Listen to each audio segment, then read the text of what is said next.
BraveMaker Show is hosted by Tony Gapastione. Thanks for tuning in. It's showtime. What is up, good people, good humans of the world? This is Tony Gapastione, episode 219 of the BraveMaker Podcast.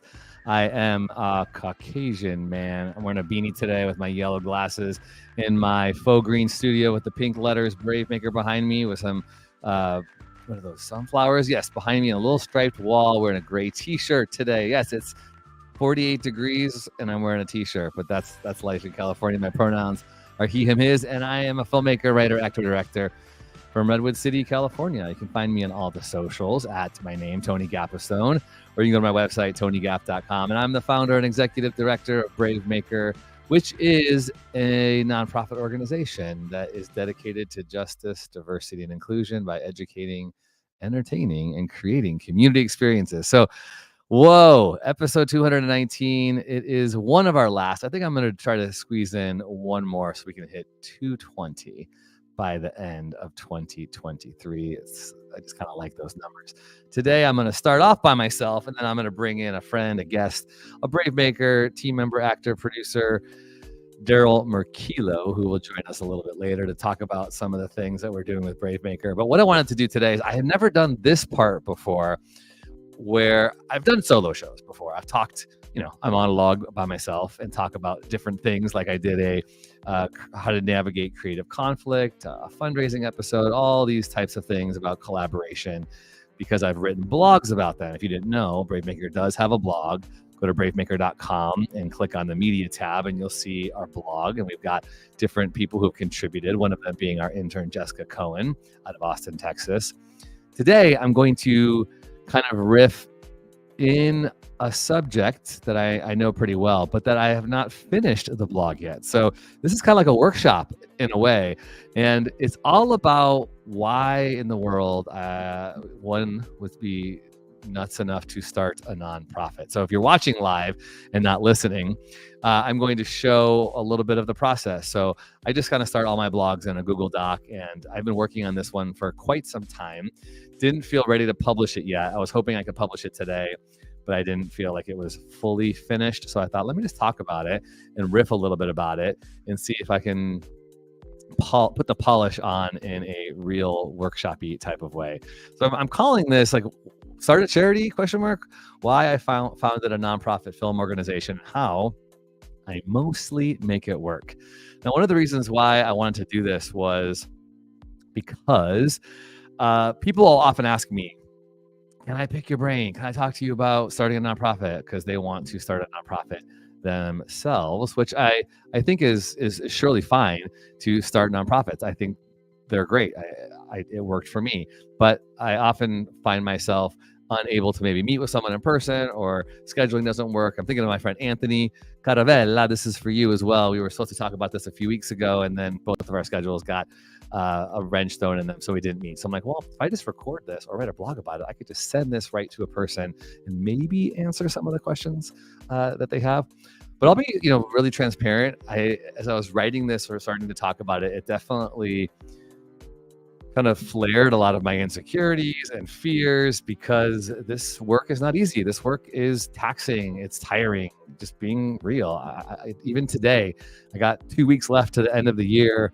And, I had to put my marketing hat on this week. I write the emails. I put my fundraising hat on. I'm doing operational stuff. I just was walking through a whole production for learning the technical aspects of doing a film screening, because we have a film screening January 8th. Our first of 2024, and I was learning about mixers and sound and audiovisual stuff. And like my mind is, you have to do so much. It's like a startup. You really have to make it work. I don't like the word or the phrase fake it till you make it. It's like figure it out till you make it. That's kind of what I've been doing. So this conversation hopefully will help me confront some of the things, share some of those challenges that you might face if you are going to be starting your own nonprofit. You might go, oh, why am I going to listen to this? I don't want to start a nonprofit. I also wanted to talk about this or write this blog or do this podcast because I want our supporters to know the work that goes into it. I want you all to know there's 35 of you out there who support by giving anywhere from $10 a month to $300 a month. That's our largest donor right now. Thank you to our donor, Jacob. The second largest is my mom. So thanks to my mom, Robin. But we need your funds. And so I want people to know what your funds go to, how you help keep us afloat, kind of the ins and outs, the realities of our expenses. And to our future donors, I want you to know about what we're doing so you can be put at ease, maybe encouraged and incentivized to join us. But I also am doing this for myself because I need to remind myself why I came into the BraveMaker journey, why I started it, why I should keep going, because I want to give up a lot. I've definitely applied to other jobs over the past 5.5 years that I haven't got because they seemed like they were appealing and or providing money, salary, benefits, perks like insurance, all that kind of stuff. All right, so let me jump in and say number one. Somebody asked me, why did you even start BraveMaker at all? All right.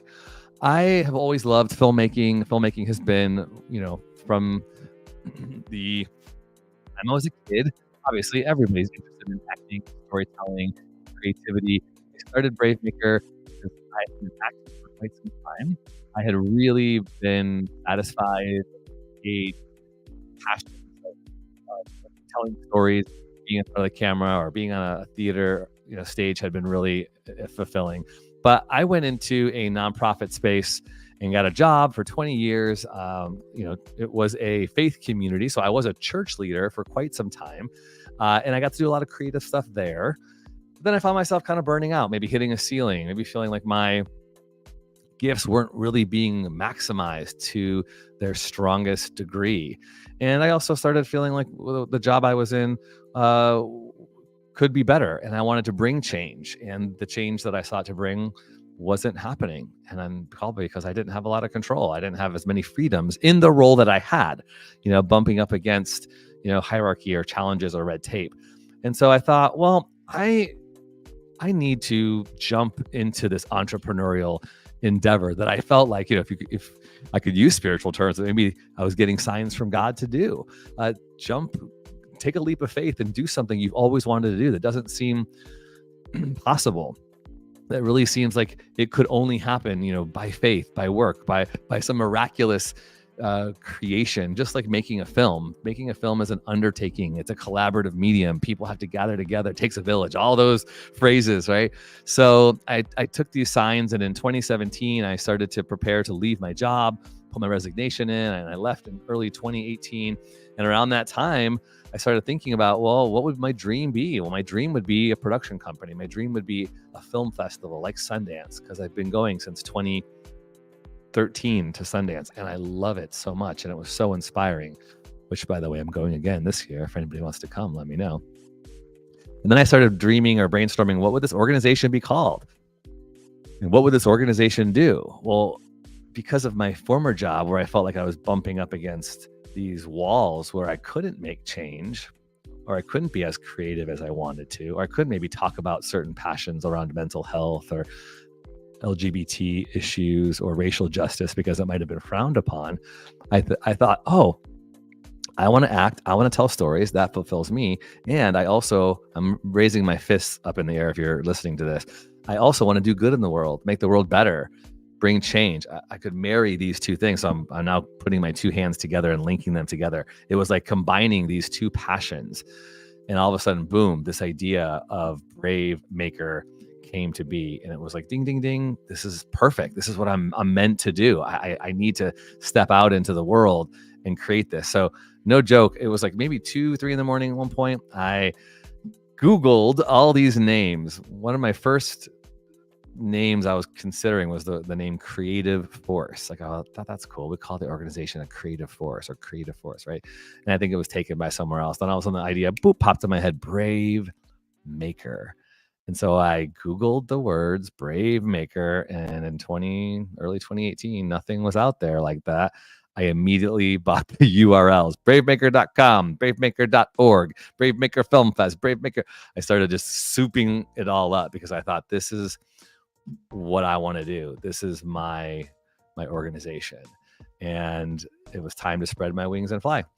I didn't realize it was going to be flying into one of the most challenging seasons of my life, including the pandemic, a downturn in the economy, strikes, and all those things we've been experiencing the past 5 years. But it really has been something that has taught me to push through obstacles, find the right crew. Just like any kind of creative endeavor, you're finding people to do it with and finding people to make it come to life. And looking back at the end of 2023 here, I'm so grateful for the partners, the people, the supporters, the audiences, the filmmakers, the actors. We've done a lot of things, and we'll talk about our acting classes in Film Fest a little bit later when Merquillo comes on. But it's been really fulfilling and really humbling and taxing, just like any creative endeavor is. And I'll talk more about how you need to face rejection and how you need to not take things so personally, like when maybe people don't donate to your cause. I thought I was going to get a lot of support coming out of the gate because I felt genuinely loved in my previous faith community. And my next point is going to be, why did you make it a nonprofit? Don't you want to make money? People often say, why is BraveMaker a nonprofit? Why isn't it not an LLC? Well, because my last job and experience for 20 years had been working in basically a nonprofit, which is what a faith community, aka church, is. That's all I really knew. And I saw genuinely generosity and volunteers and a kind of cohesion of people who believed in a vision, who believed in something bigger than themselves and wanted to really impact community. I saw sometimes, for the most part, success around that. So that really propelled me to go, I want to be a nonprofit. But one of the myths of nonprofit organizations are that they can't make money. There is no, there's nothing that stands in the way of a nonprofit from making money. We can make money. Maybe this myth exists because most nonprofits, a lot of us, are humble, small, boutique, middle-class organizations that choose this charitable direction. Just like most artists don't often get into the arts because they believe they're going to be rich. I'm sure some people do, but a lot of us come into the arts because we love it. I went into the arts because I believe art and creativity, filmmaking, storytelling is not only fulfilling for me, but impactful to the world. That's what makes artists and art so appealing for so many. Now, of course, some of those artists parlay into $1 million, $1 billion empires. We can all think of the 1% of the Screen Actors Guild, or the 5% of those that actually make enough to get insurance and have mansions and that kind of thing. But for the most part, nonprofit leaders and founders believe their vision and mission can do good in the world. And it's not always about the money. In fact, we think the money, the sacrifice of not making a lot of money is worth the work they're doing. I can definitely say that my own journey is, yes, I wish I had a stable salary. Yes, I wish I had benefits like dental insurance and medical and that kind of thing. But the work of BraveMaker to set a table for all people, an inclusive table, where brave voices could be lifted, was appealing and exciting. And yes, again, reminder, we can make money. And as artists, you should be making money and you deserve to be paid. The thing that made it appealing to start a nonprofit also was that we would have access to such funds that came from foundations or government organizations, grants and that kind of thing. So I saw there was, for me, an appeal to going, an organization that can take contributions from generous people. Take sounds like demanding, but receive. That we can get from the kindness of people's hearts, donations like we just got. We got a Blackmagic camera donation from a friend of mine named Will. So thank you, Will, for donating these cameras for our interns and our filmmakers to use. So the idea of why starting a nonprofit, because this is what I knew. I've seen the generosity of people do great things and fulfill great purposes. I also think the myth of nonprofits is that you can't charge for things. No, we charge ticket sales for our films and classes. We started classes. We can sell merchandise, all that stuff, right? But also, if you do your research, there are organizations that are nonprofits like Sundance Film Festival or the Golden Globes Association, they're nonprofits and they're making millions of dollars, not always using their funds in right ways. But all that to say, nonprofits do not have to be always struggling. And that's my hope and dream someday, is that we're not always struggling. Because just to be, keep it real, we go month to month. And the reason why I have to work 3 other jobs and take, sometimes say yes to too many projects. I think this month I said yes to too many projects, just because I have to do as much as I can that we can stay alive. And, we don't have any other full-time staff. We are primarily a volunteer-driven culture. We have so many people who give their time, whether it's for bookkeeping or administrative things, or people who help us with marketing and that kind of stuff. It's a real beautiful thing. So that's another reason why I started BraveMaker as a nonprofit, is I believe in the good of humanity. And my hope to you out there is, if you're considering starting a nonprofit, is really look into your network. Do you have people who will support you? So I'm thinking of those who said and are listening or watching this because you want to start a nonprofit. Do you have more than 10 or 20 people? You probably need about 50 people who can start being a donor to you. That was something I thought I would have more of. We only have 35 people every month. And some of these people are volunteers. Even our own team working on this very podcast right now, people give every month to make this happen so that we can do this. It's so humbling. 35 people is not a lot every month for being a nonprofit business since 2018. That's 5.5 years. So I'm still trying to figure out how to get better and how to invite people into it. A lot of times, and I'll jump into this later, about some of the challenges that I have to overcome and some of the lies I tell myself too, because things can get really personal, but I'm getting ahead of myself. Okay. Nonprofits are structured in a way through the IRS so that you can do these good things and get things that you would not have if you were an LLC for-profit business. So that's another one of the benefits of that. So I'm reading in my notes for this blog that I'm writing that I often do get jealous of people who have regular jobs.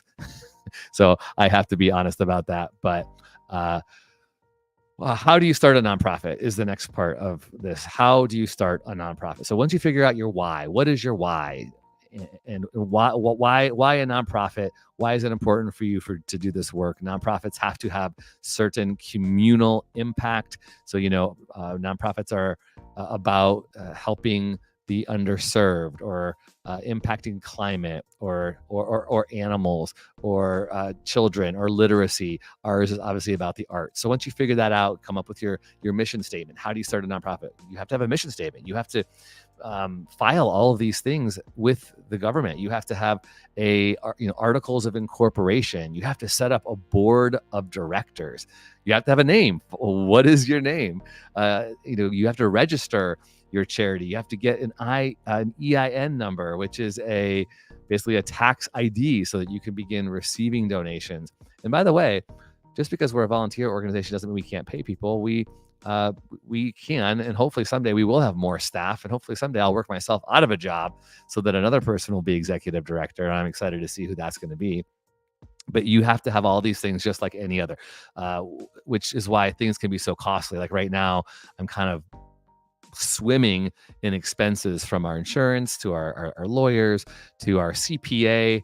It's like I'm getting to the end of the year and we have $38,000 left to raise this year to be able to stay in the black. I'm just about to pay off like our final thing for the film festival, which was in July. If you want to start a nonprofit, man, you've got to wear a lot of hats. And the other thing I'll say is, get a good, strong board of directors. I get kind of overwhelmed with this kind of stuff. I'm not the greatest at administrative tasks. I've had to learn how to do that. A shout out to our vice president on our board of directors, Adrienne DeSantis. She's been kicking butt for us and is one of the biggest champions of our organization. And I'm so, so glad for what she does. We would not be able to exist without her and so many other volunteers. I'm so, so grateful But right now we need to build that team. So if you want to start a nonprofit organization, you want to find people that can work with you, champion you as a nonprofit founder, and people who will think differently than you. People who are, for me, I've always been in the nonprofit space. I've always been an artist, a filmmaker, an actor. I don't ever have experience working at a tech company or a for-profit. I'm not a bank or a stock market person. So having people who think like that on your board is huge. When I first started, I had a very large board of directors, I had a nonprofit leader, I had an artist, I had an entrepreneur who had started many companies and sold many companies.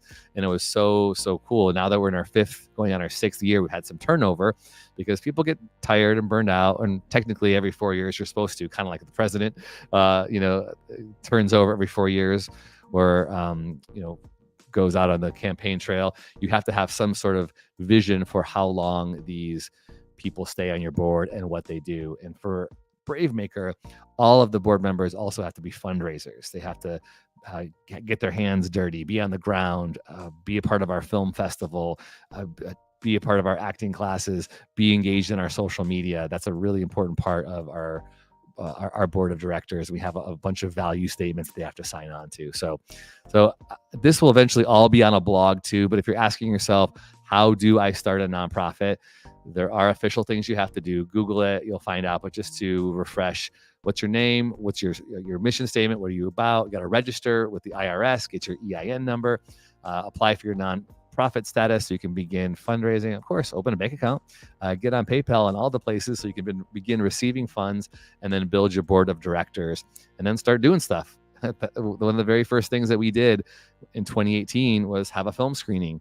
And I thought we were just going to be doing, at one point, one film festival a year. That's really all I thought BraveMaker was going to do, kind of like Sundance. And it has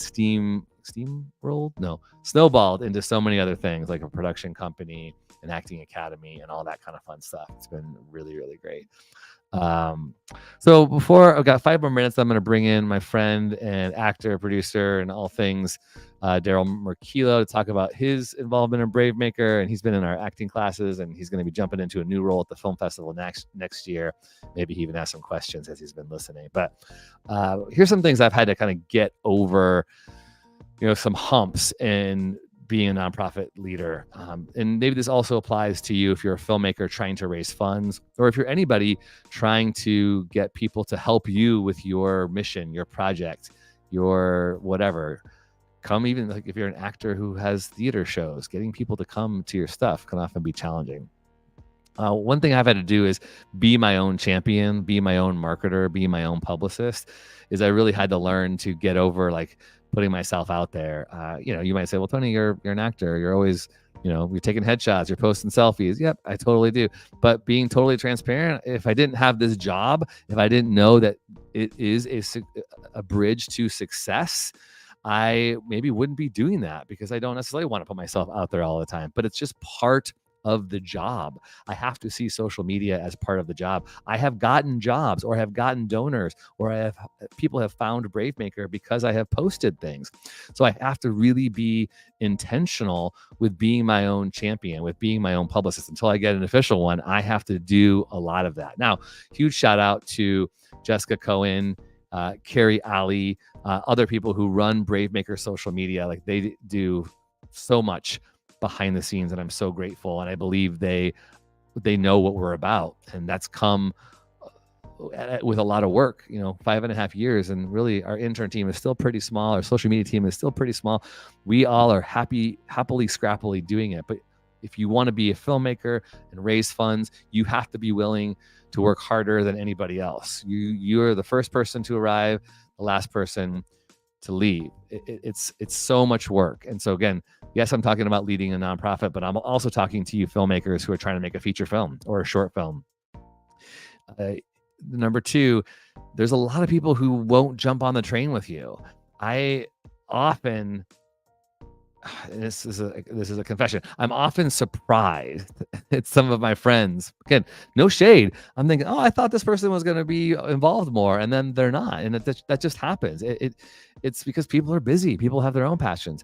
I have friends who I know who are donors and contributors to other organizations, but for whatever reason, the arts and film just don't do it for them. And I get it. They're like, I'm building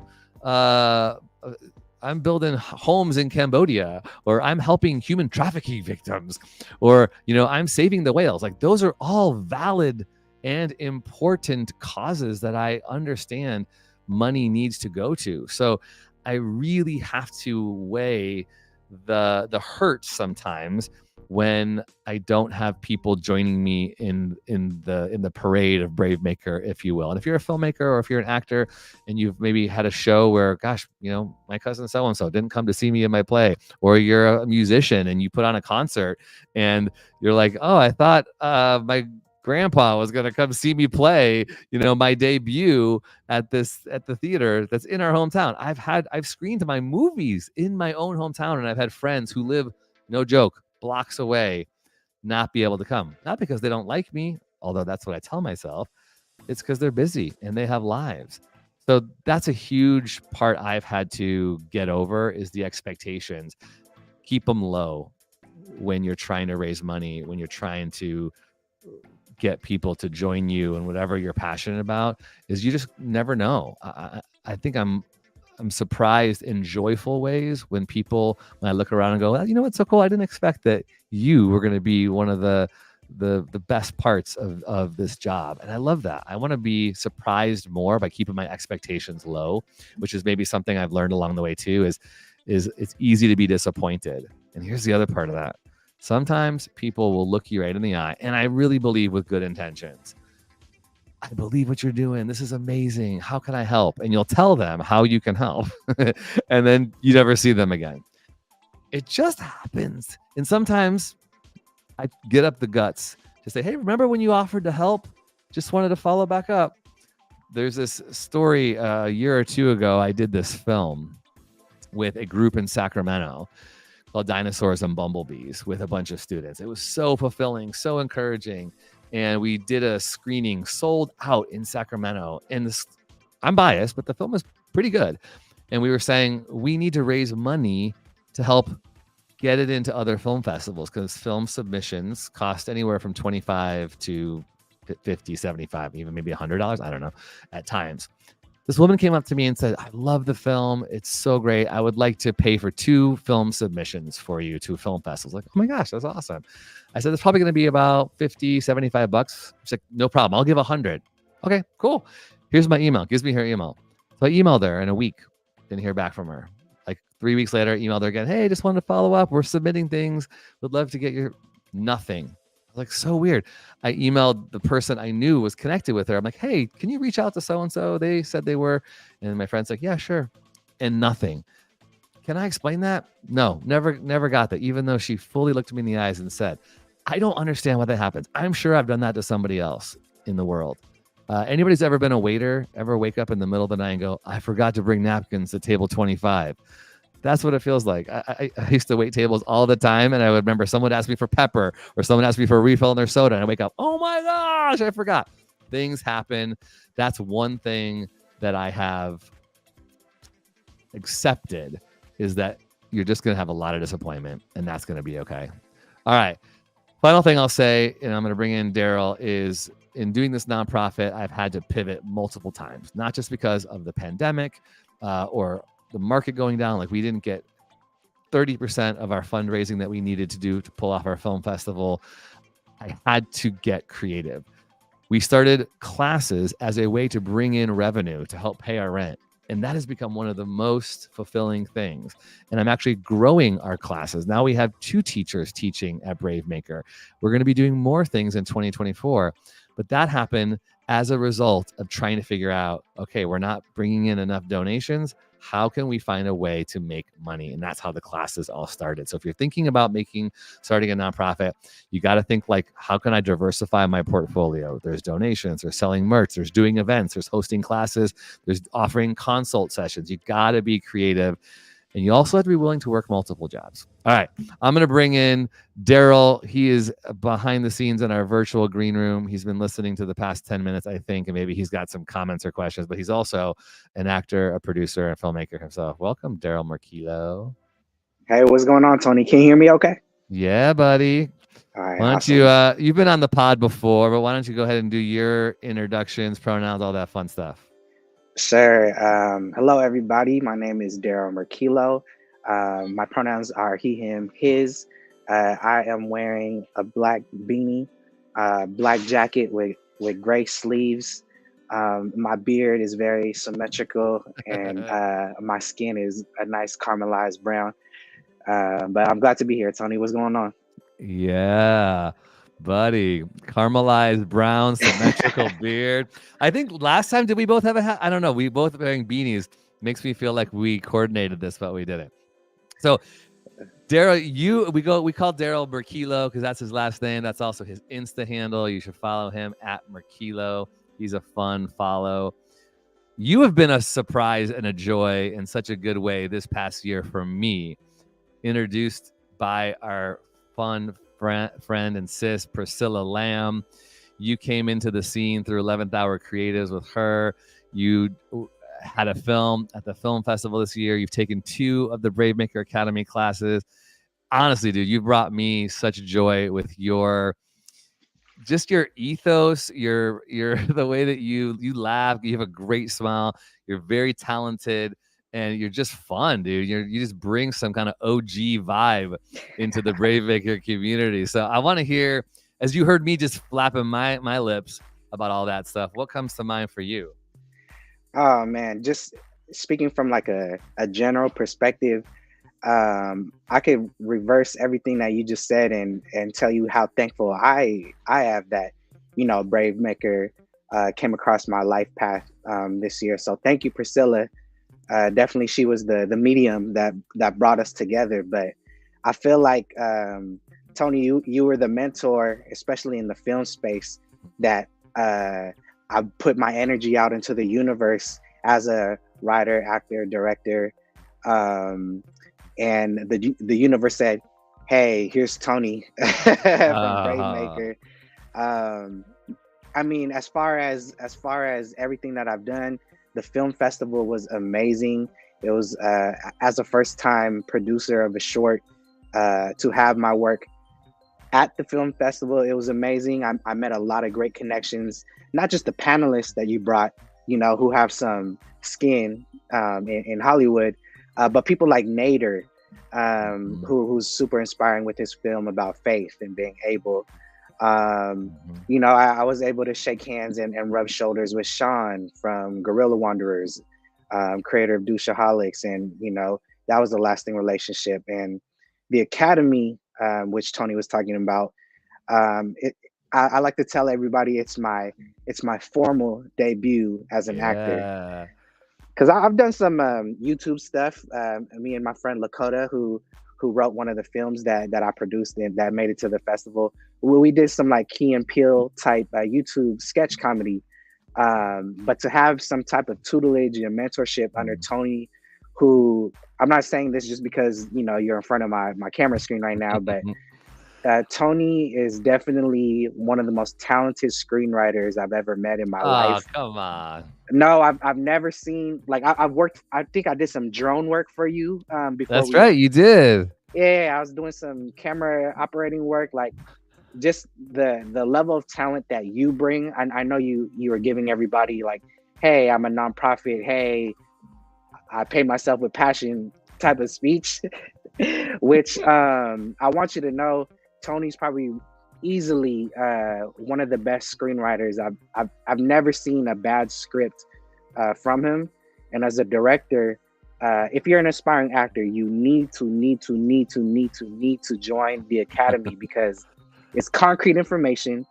So it's valuable concrete information, how to submit self-tapes, how to get casted, how to get liked by casting directors, how to brand yourself. But my favorite part and the funnest part, if you're an actor who does it for the vanity like myself and you want to see yourself, on screen, we get to put all the information that we learned leading up to the final week of actually shooting with expensive cameras, super skilled DPs, which are directors of photography, real life camera people, operators, gaffers, like you know, for inspiring actors who don't have a lot of skin in the game yet, you know, when you watch a movie like a Marvel movie or any type of movie in the theater, and you see the list of cast and crew, and it goes on for like 5 minutes. You get to meet all the people who are in that arena and in that space, on screen and behind the camera. It's just an amazing community. And again, if you're an inspiring actor or inspiring director, and you want to, you know, get your chops, you have to invest in the academy. Best thing, and my favorite part of 2023 by far is the two academy classes that I was a part of. So thank you, Tony. Oh, heck yeah. That's awesome. Merquillo, bravemaker.com/academy if you want more information about that. And I'll just say that was one of the surprises for me, where we kind of out of necessity had to make these classes happen to stay afloat. But then I was telling someone else, because, you know, and no shade, but someone said, why are you doing classes? You should be, you know, working with more established actors. And I'm like, well, I want to make space for people. I want to help actors. And they're like, yeah, but you could be doing so many better things. I was like, but those other things, whatever that better is, it's like, I'm going to be quote unquote waiting, you know, forever for someone else to give me that.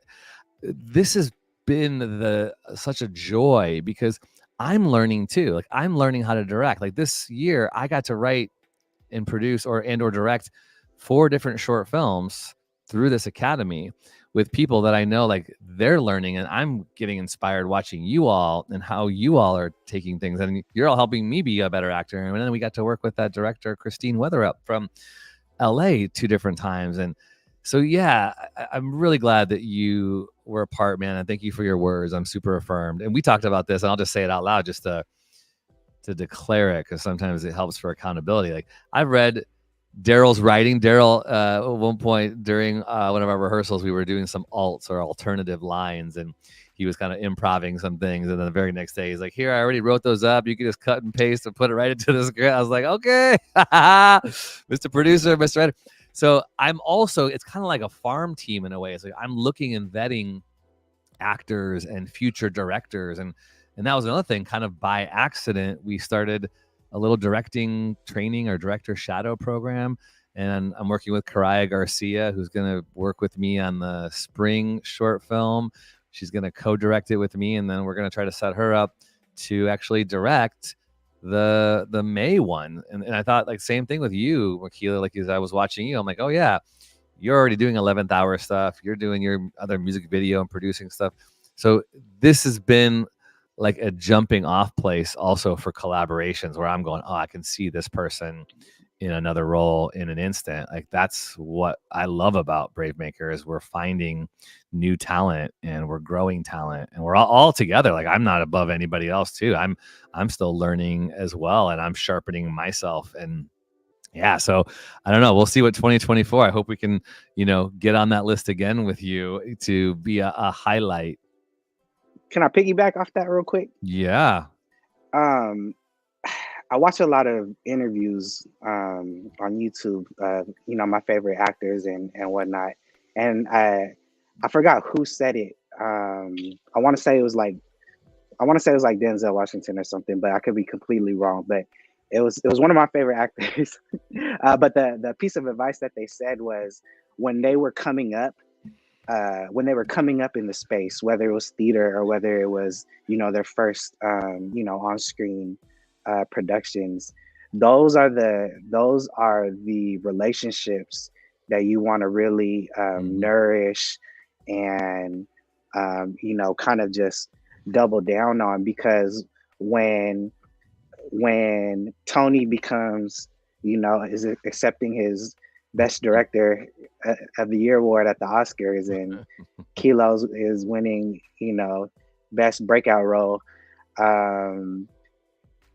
all the people that helped you along the way, those are genuine relationships. And it's especially like what Priscilla's been doing with 11th hour, where kind of imitating the BraveMaker blueprint of bringing together talented volunteers.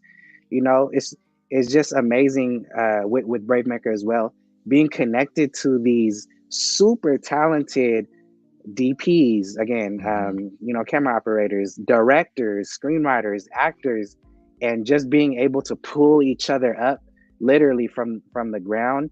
It's kind of exciting when you see the raw talent that you come across, and oh, this person is gonna make it, and it's an honor to have that person being called your friend, or being called, your fellow soldier in the trenches. Yeah. Yeah, don't forget that, right? We're all coming up somehow. We all got people. I think I've heard something similar where we often think about the networking as like who's like up the ladder, like I need to get that relationship with the person who's already been, as opposed to like, we look to our left and look to our right, and we can network that way too, because I'm learning, everybody has something to offer. Even the person just starting, who's behind us, we can learn from everybody. And if we can keep and manage those relationships well and not burn bridges, I'm always like, okay, I'm going to need another DP, a sound recorder, an actor, a producer someday on another project. And so I'm looking for that person who I know I've worked with, from a mutual position that I can maybe put into like a higher position someday. So yeah, I think that vision for the future is great. And then, we can all, what's that, like the rising tide rises all boats kind of thing. If we all are rising together, it's like, okay, no jealousy, no competition. If you, Merquillo, have a win, well, I can also feel like I get a win too, because I've seen and I've contributed and I've partnered and I've championed you. Like, I'm so excited for what your future is. Yeah, absolutely. I think you're on mute.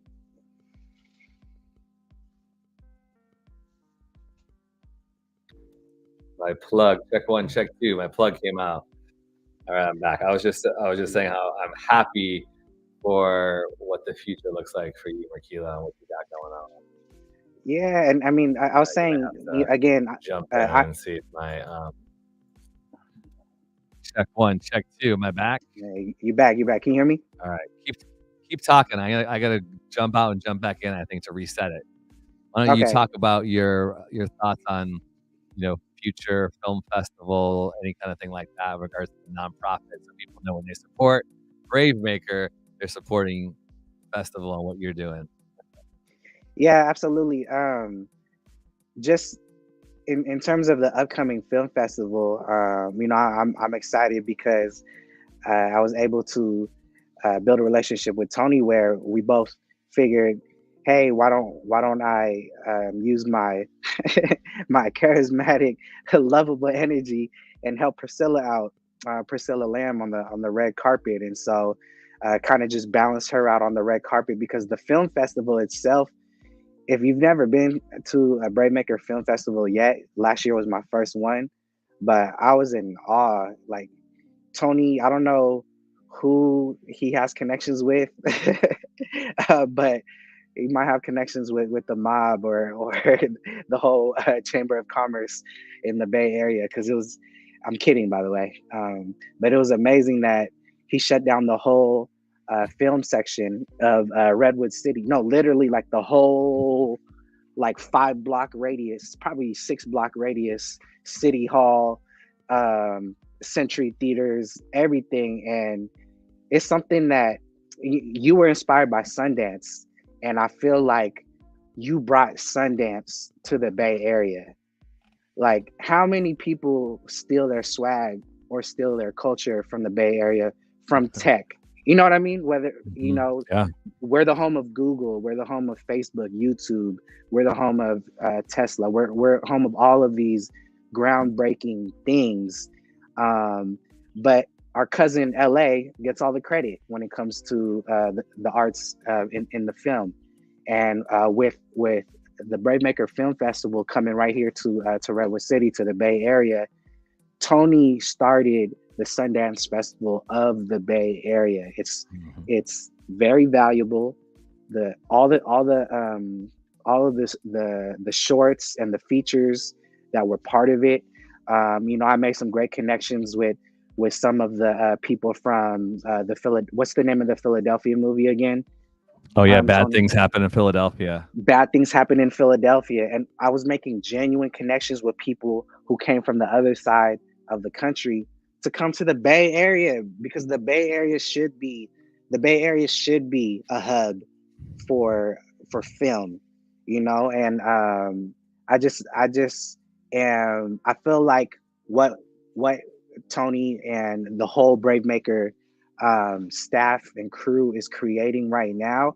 I think I told Priscilla and Eric, Eric Qualls, this is like, we are in the garage with the oil stains, part of our journey where, you know, Steve Jobs was creating Apple, or where Bill Gates was creating Microsoft. Like, we're in the garage with the oil stains, but I see and I know, and the level of talent that has been a part of BraveMaker along the way is just little teasers and snippets of proof that this is going to be the next hub. So when they think of film, they already have LA, New York. I believe Chicago is one as well, right? But I think BraveMaker is literally the magnetic force that's going to bring film and a spotlight on filmmakers to the Bay Area. Come on, may it be from those lips to God. Yes. If you are just listening to this as Merquillo was talking, I played some clips from the recap video, which is on our YouTube page. If you haven't seen it, go to youtube.com/bravemaker.org and see the video produced by Guerrilla Wanderers, our friends and partners. I just watch that video sometimes and I'm like, what the heck did we do that? We pulled that off. You're right. Like, the city did shut down in a way. They gave us this big screen on the square. They gave us, we paid for the space, but we had a hub, a party, a place. We had the Cinemark, 20 theater. We had 45 filmmakers from all across the country. Like you said, people from Philadelphia and Wisconsin. And it was so Austin, Texas. We had people that lifelong now we are connected. In fact, next week I am talking with Emily Elprin, who won our top grant because she's working on her next film and she wants to talk about maybe partnership with BraveMaker or something. And I'm like, yes, this is what it's about. Like, we have something. So if you're watching this or listening to this, please watch that video. And I don't want to beg. I think we have something genuinely valuable that people want to and would support if they truly could see it and taste it and be a part of it. If you've been a part of it and you think it's valuable, consider giving $5, $10, $100 a year or a month to make us enabled to do this work. Because it sounds so grandiose, but I believe it. If Darryl's saying his BraveMaker Academy was a highlight for 2023, I think it goes to say we need the arts. The arts give us hope. The arts creativity gives us life. Life is freaking hard right now. It's dark. There's war. I mean, I don't know a time when there's not some sort of conflict somewhere between some different people, some groups that are combating each other. And that's happening right now, 2023. And we need to bring light to people. And I know film does that. And filmmakers and artists coming together really do that. Like I was telling you, like you coming into the room, you being a part of things, like the little family, the crazy laughter we had, the ridiculous improv things that we did, the weird script that we brought to life. It does something in your psyche, in your soul, to be able to create in that way. And anyone who supports it is, I think, affecting change in our lives, in human beings' lives. Yeah, whether you're an aspiring artist, so whether that's actor or screenwriter, director, or if you're a potential investor, I stand on 10 toes when I say that BraveMaker is literally in the garage oil stains part of something that's gonna blow up. Like, I truly believe that again, if you are an investor, I'm talking to you. Be a part of the next big thing. And when I say the next big thing, I truly believe if you get started early investing with BraveMaker right now, again, whether you're with your capital or with your talent, if you're, again, an artist or whatever, you are joining the stages of something that I believe, you know how Tyler Perry has the Tyler Perry Studios in Atlanta. I think that's what's happening. That is what's happening with BraveMaker in the Bay Area. That's the impact, and that's the path that BraveMaker is establishing here in the Bay Area. I truly believe it's on the same level as what Tyler Perry is doing in Atlanta right now, with his creating his own studio, creating tons of jobs, out of his own space. So that's what I believe it is. Oh, you're saying it, dude. Yeah, and hear this. If you're listening to this, if you're watching it, creating jobs. We want people to have a job, sustainable careers in the arts. These are valid jobs. We know it. If you watch Netflix or any streaming, all of those people, as Merquillo was saying, the credits, when you watch those credits, all of those people, that's a job for someone. We want to create more jobs. And so I really, gosh, if we had more resources and more monthly donors, we could be making more movies. We could be paying more people. It's hard out there for artists. It is. That word struggle is always, doesn't have to be connected to artists, and I'd like to do away with that. But we could be making more feature films. We could be making television here in the Bay Area. Man, so yeah, someday I hope we look back at this 5 years, 10 years from now and go, remember when we had that conversation? Look at what we have now. Boom, let's do it. And you joke about the garage with the stained, but in our studio we have, I think it's like 1988 orange carpeting, stained orange carpeting. It's dilapidated. You look on our ceiling, we got these rain water spots, but we do it. We hang in there. That's all we could do. Hey Tony, before you devalue, no, I'm just kidding. No, it's true. Like whatever, there's stains on the carpet, whatever. But I want to highlight the level of talent that actually gets produced. Like the stuff that makes it to the screen is super HD. It's super it's super high definition. The quality of the editing, the quality of the writing is just impeccable, and the actors that that execute, they're fruits of of what they learn from the academy. And it's not like you're supporting some puppet show or super corny film or show. Like this is good content. Like this stuff belongs on some of this in my heart, I truly believe is award-winning content. So yeah, baby, thank you.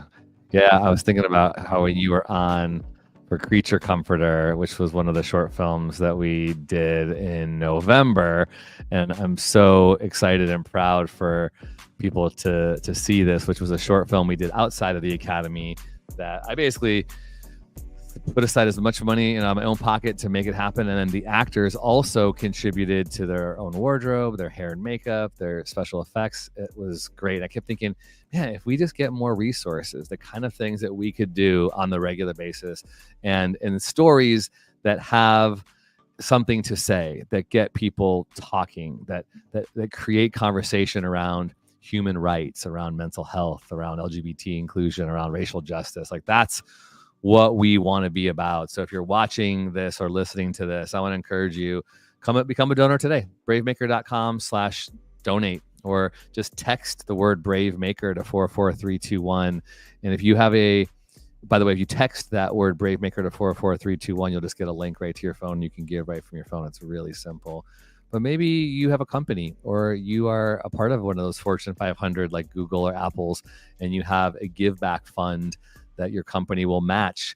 It's been a couple of years. We haven't had any matching grants or anything like that. Like in 2022, we had an end of the year matching grant. We haven't had one in a while. Maybe that's something you have out there. Look into your perks and benefits to your give back campaigns or your charitable donor dollars through your companies. That stuff is out there.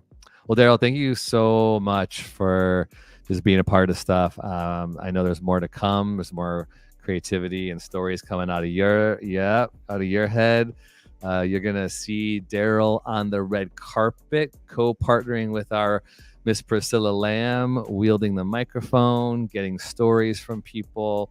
And yeah, I look forward to more stuff that's coming out of you. Anything else you want to say before we jump into our Brave faves?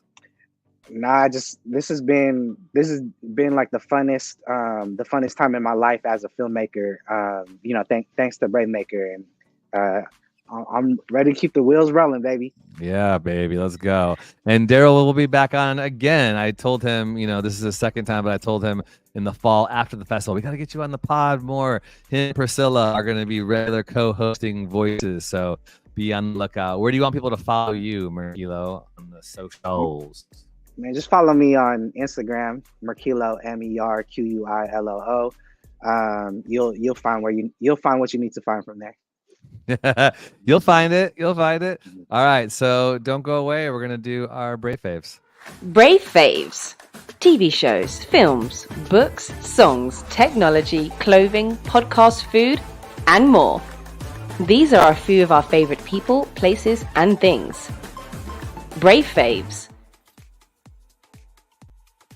All right, my favorite thing of the week is a new show that I discovered called Colin from Accounts, and it is ridiculous and fun and something I didn't know that I needed. It's on Paramount Plus, and it starts with a little flash of the breasts, a little booby flash, and a guy sees that and gets distracted and unfortunately hits a dog. The dog survives, but the rest is just hijinks ensuing. It's so good. It's based in Australia, so you've got two fun, good-looking people with an Australian accent trying to make sense of a dog that now has a disability due to a flash of a boob. So that sounds like a ridiculous premise, but it's quite fun, and I didn't know that I was going to laugh so hard, and I got a little emotional a couple times. So Harriet Dyer, Patrick Brummel, I've actually reached out to them on Twitter. So if you're watching this, Harriet and Patrick, come on the show here and talk about it, because your show is so good. I loved it.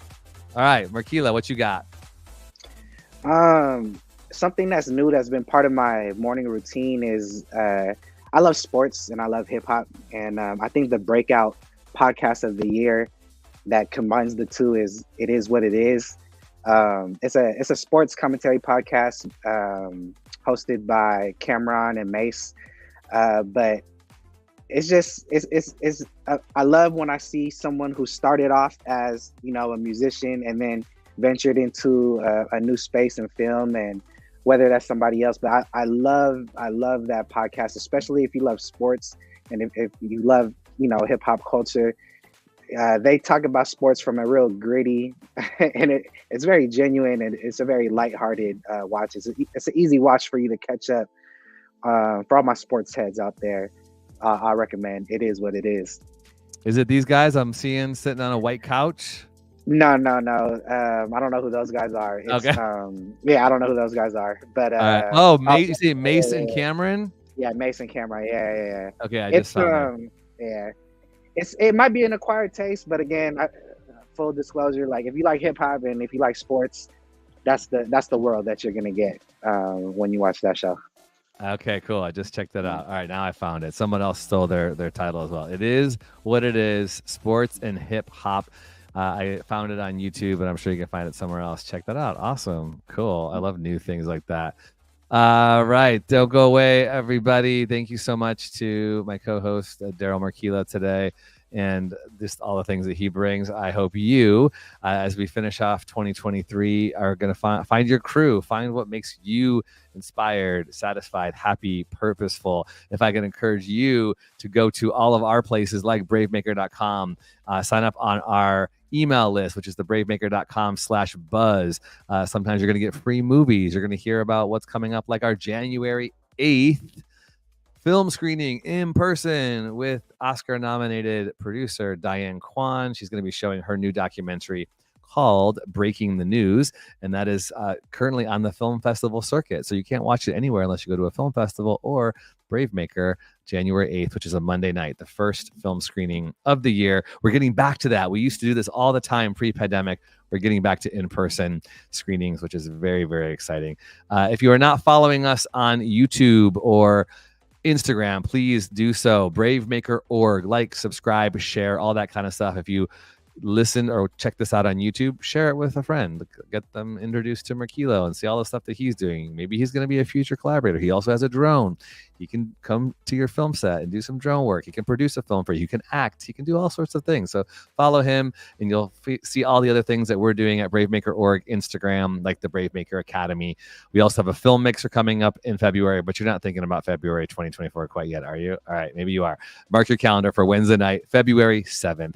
And finally, if you are a generous person or want to be, honestly, $5, $10, $25, it all helps. Go to bravemaker.com/donate or use the word BraveMaker on your text app and just text it, BraveMaker, to 44321. That's 44321. Text the word BraveMaker beep, beep, beep, on your phone, and you'll get a link right there. And you can become a monthly donor. That all helps, goes into the pot, helps us pay our rent. Someday I want to get new carpeting in this room. It's really disgusting. Our hallway is like old beige, brown gray carpeting. Our walls in the hallway have 6 pieces of art. There's room for like 16 more, but all I could afford was 6 pieces of art in our hallway. It needs a refresh, and you can help us do that. All right, but like Merquillo said, just because we low budget doesn't mean we're not high quality. We are. Go watch all of our films at BraveMaker.org on YouTube, and there's like 4 or 5 more coming out next year. All right, that's all we got. Yes, Merquillo, thank you so much for being a part of the show, being who you are, being a Bay Area force. You got to come to Sundance some next year with us. Can you put that in your calendar? Can you talk to your team? I got you. I'm gonna talk to my boss, and my boss is my 1-year-old daughter. I was gonna say, yeah, talk to your team. Hopefully she lets me go next year. We got 3 spots if anybody wants to jump in. Priscilla and a few others of us are going to be in Park City, Utah, and that's where BraveMaker was born, the inspiration. So anybody who wants to be a part of that, set your calendar for 2025. It's expensive, but it's worth it. It's so fun. All right, that's all we got. Episode 219 in the book. So I'm going to do one more next week. Don't know what it's going to be about yet, but Darryl, you're amazing. Peace. Thank you so much. Everybody else, brave stories change the world. You are the story. See ya.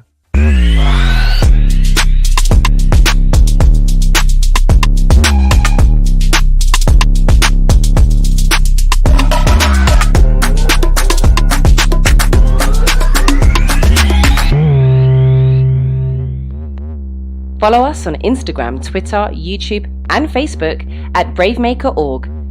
Like, subscribe, and share. To become a monthly donor, text the word BraveMaker to 44321 or go to bravemaker.com/donate. Thanks for tuning in.